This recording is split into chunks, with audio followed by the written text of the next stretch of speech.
Hey Yuri, Elkaim back with you. I'm with my little dogs. Jax is right here. He's kind of hiding behind me, and they're so calm right now. We take them out in the heat. They're done. It's awesome. I love these guys. They're the best. Hey, Mikey? All right. Anyways, let's get serious here. We're talking about probiotics today. And I recently had a question, very simply, Yuri, why do we need probiotics? Well, it's a good question, and I actually, to demonstrate what we're going to be looking for in a probiotic, I've brought over one of my probiotics that I use. The reason we need probiotics is that if you think back to, well, not that you were alive, 10,000 years ago or way back in the kind of ancestral Neanderthal days, when we were young, right? So when our ancestors were young, right? So when they had kids and whatever, they'd be rolling around in the dirt, actually not too dissimilar from our dogs, rolling around in the dirt, getting their noses, in the sand, in the soil, in the earth, and at a very young age, they bring those microorganisms into their body, and those form the basis of the gut bacteria, the gut flora. However, part of the reason that probiotics are so necessary nowadays is because of our excessively clean environments, right? Parents don't allow their kids to play in the sand, get dirty. It's all about these antibacterial washes. Wash now, wash this, don't get dirty, blah, blah, blah. Because we think that getting dirty is going to cause us to get sick, and that's not necessarily the case.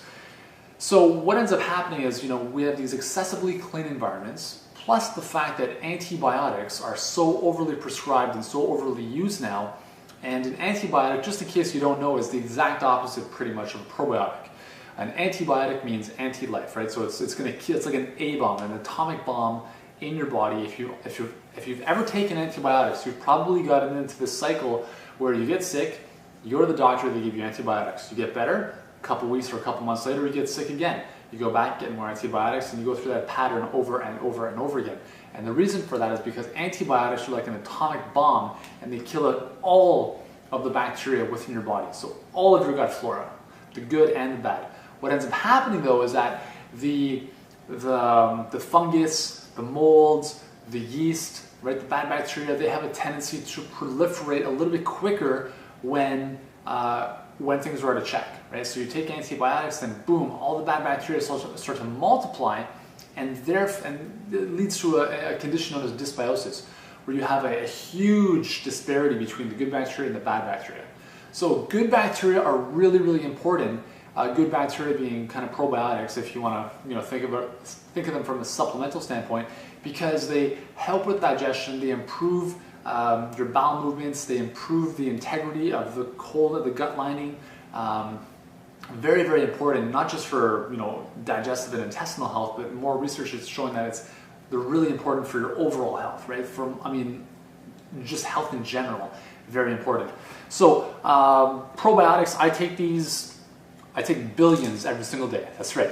I take billions. And what I mean by billions is one of these bad boys, right? So one capsule is, in this case, 11 billion cultures. So I take about 2 to 3 of these a day. So that's about 33 billion cultures of good bacteria that I'm bringing into my system.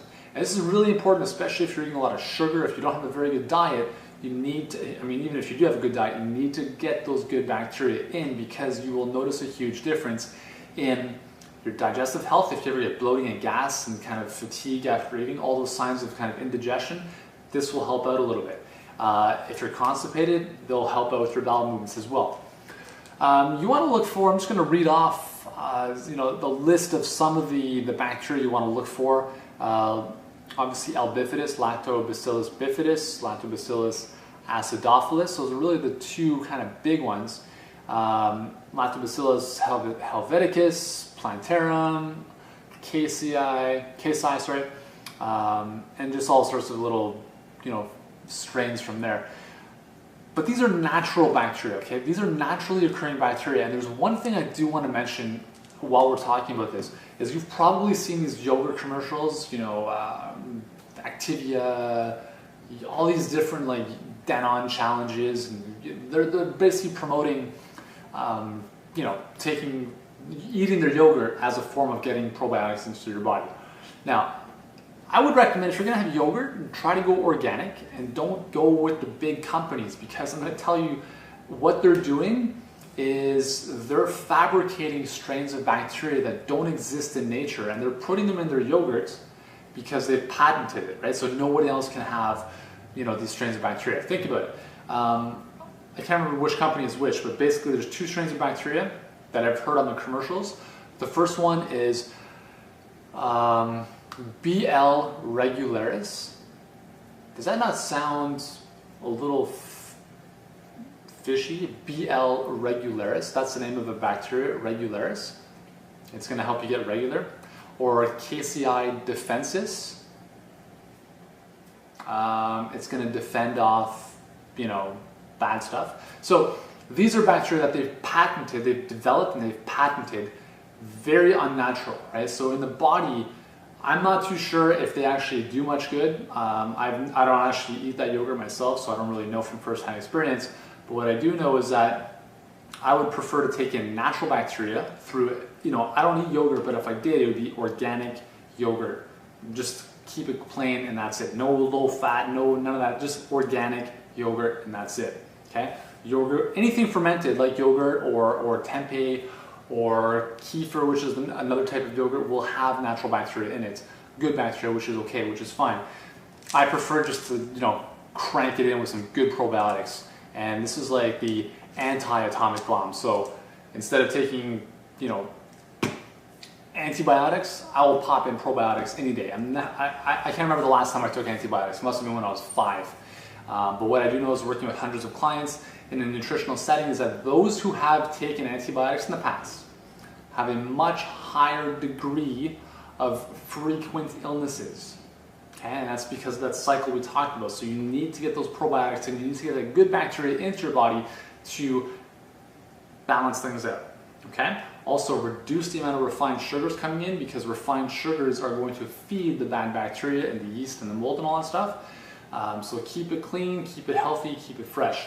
And one final note is if you don't want to do probiotic supplementation, you can, again, as I mentioned, you can use an organic yogurts, kefir, which is this is very similar to yogurt as well, but it's not pasteurized. What else? Then you have fermented products like kombucha, tempeh. Miso is not bad, but there's some natural kind of forms of fermented foods that'll be a helpful source of probiotics too. So I know it's been a lengthy video. Thanks for sticking with me. If you need more help with this probiotic stuff, and you need more help with the gut and the intestines and the digestive issues, I'd highly recommend using our Total Wellness Cleanse program. I can't even talk today. It's a 30-day total. It's a 30-day cleanse, all natural. We teach you how to eat. We teach you how to cleanse your body through foods and helpful things like probiotics. The website is totalwellnesscleanse.com. Check it out. I highly recommend it. It's awesome. And yeah, that's all for today. And thanks for the question once again. And I'll see you in the next episode.